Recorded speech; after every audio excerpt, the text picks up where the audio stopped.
वालेकुम, मैं हूं लूजर क्लब से वकास जावेद। वैसे तो आज संडे है लेकिन हमारे पास मालूमात आज बहुत ज्यादा हैं। कल चट्टा साहब ने वैसे तो सारा कच्चा चट्टा खोल दिया, लेकिन चट्टा साहब ने हम हमारे और अवाम के सामने कोई ऑथेंटिक एविडेंस नहीं रखा जिसमें वो ये साबित कर पाए कि वाकई इसके पीछे क्या है। इसको या तो इसे किसी अदारे ने इसे ये करने पे मजबूर किया, या कोई सियासी जमात ऐसी है जो इसके पीछे है कि आपने रिगिंग करवानी है। तो मेरी मालूमात के मुताबिक ऐसा कोई बंदा नहीं हो सकता जो अपने आप से इतनी बड़ी रिगिंग करवाए। इसके पीछे कुछ ना कुछ जरूर है।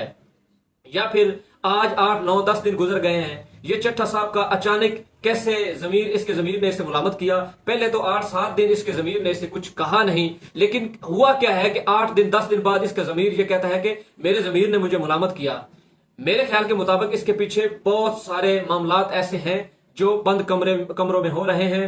तो ये है वो चट्टा साहब। तो चट्टा सबसे पहले देखना यह है कि ये जो चट्टा साहब हैं, इसे पिंडी में किसने लगवाया, या पिंडी से पहले ये किस जगह पे हायर थे।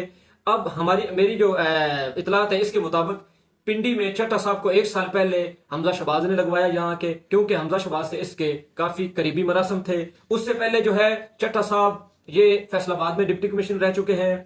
तो ये सब सारे मामला जानने के लिए हमें ये जानना जरूरी है कि चट्टा साहब इससे पहले इसकी किस सियासी जमात से एफिलिएशन थी। तो इसको देखना है कि इसके जो मरासम हैं वो पीपल्स पार्टी से हैं, नून लीग से हैं, MQM से हैं, या कौन सी ऐसी सियासी जमात है या सियासी बंदा है, या कौन सा ऐसा अदारे का बंदा है जो इससे कांटेक्ट में है, जिसने इसे यहाँ पे लगवाया।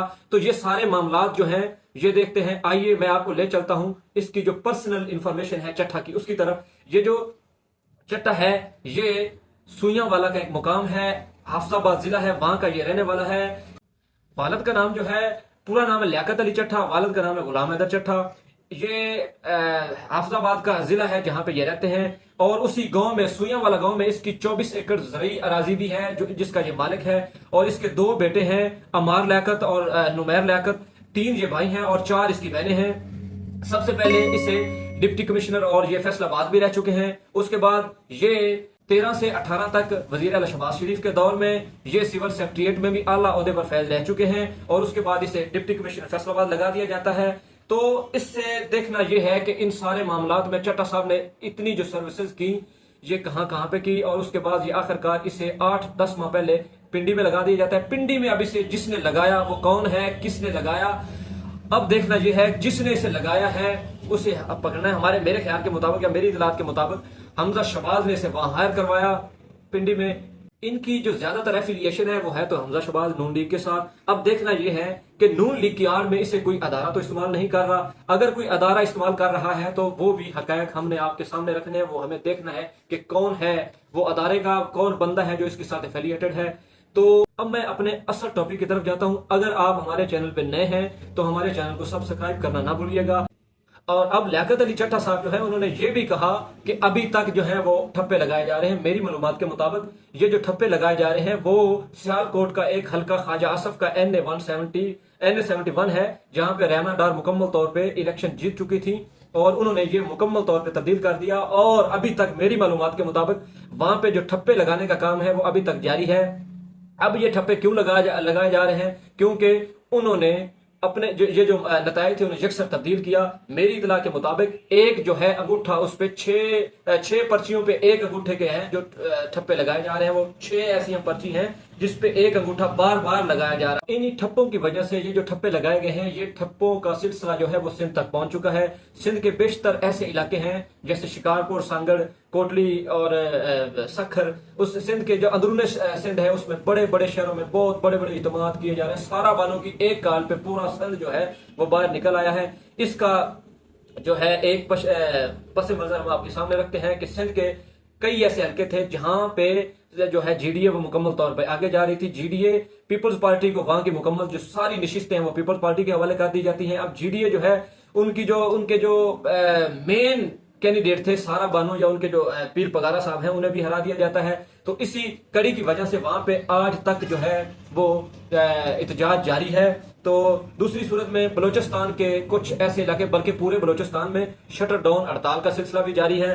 वहां पे पश्तून अवामी नेशनल पार्टी और बहुत सी ऐसी पार्टियां हैं जो आज भी एहतजाज में मौजूद हैं। तो मैं आपसे कुछ जिक्र करता हूं। सिंध के एक हल्के शिकारपुर का एक हल्का है, वहां पे मुकम्मल तौर पे जो लीड पे जा रहे थे वो राशिद सुमरू साहब थे। राशिद सुमरू साहब जो है उनका ताल्लुक JUI से है।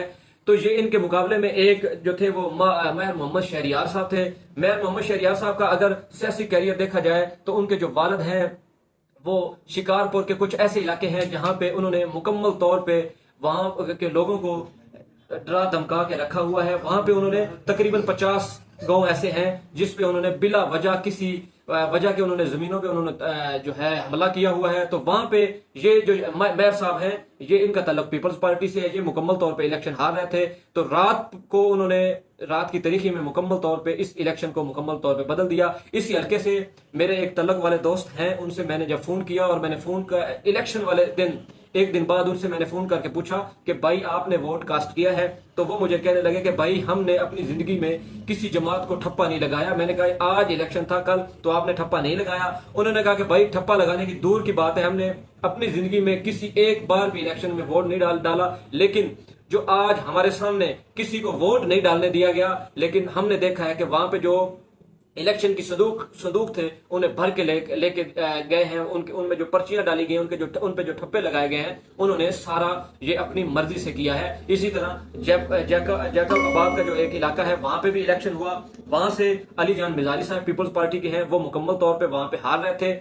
उन्होंने इलेक्शन कमीशन ऑफ पाकिस्तान ने या किसी और अदारे ने जो वहां के आरोज हैं उनको मुकम्मल तौर पे यरगमाल बनाया और वहां का जो इलेक्शन है उसे भी रातों रात बदल दिया। इसी तरह सिंध के जो हल्के हैं, सिंध का जो कराची का अंदरूनी शहर के 22 हल्के हैं, वहां पे पीपल्स पार्टी जो है वो 22 में से 17 हल्के ऐसे हैं जिन पे पीपल्स पार्टी जिन पे PTI के आजाद कैंडिडेट थे वो आगे जा रहे थे। और इन्होंने रातों रात जो है वहां के इंतखाबात बदले और वहां पे MQM को मैंडेट चुरा के MQM के हवाले कर दिया। और वहां पे एक आध सीट ऐसी है जो इन्होंने पीपल्स पार्टी को दे दी। MQM को वहां से जितवा दिया गया हैदराबाद से, जबकि हैदराबाद से भी उनको जितवा दिया गया, कराची से भी उनको जितवा दिया MQM को। तो इसी तरह ये धांधली का सिलसिला जो है ये पूरे पाकिस्तान में इस दफा फैला है। अब हमने देखना यह है कि लियाकत अली चट्ठा उनके साथ कुछ ऐसे और आरोज हैं जिन्होंने मिलके इलेक्शन में धांधली की। ये सारे मामलात अगर आपने देखने हैं तो हमारे पास इंशाल्लाह अगले चंद घंटों में कुछ नई पेशन गोइयां हैं जो हम आपसे करने जा रहे हैं। पाकिस्तान में कुछ पिछले मामलात की तरह कुछ और नया होने जा रहा है। और हमारे चैनल्स को एंड पे सब्सक्राइब करना ना भूलिएगा। वस्सलाम।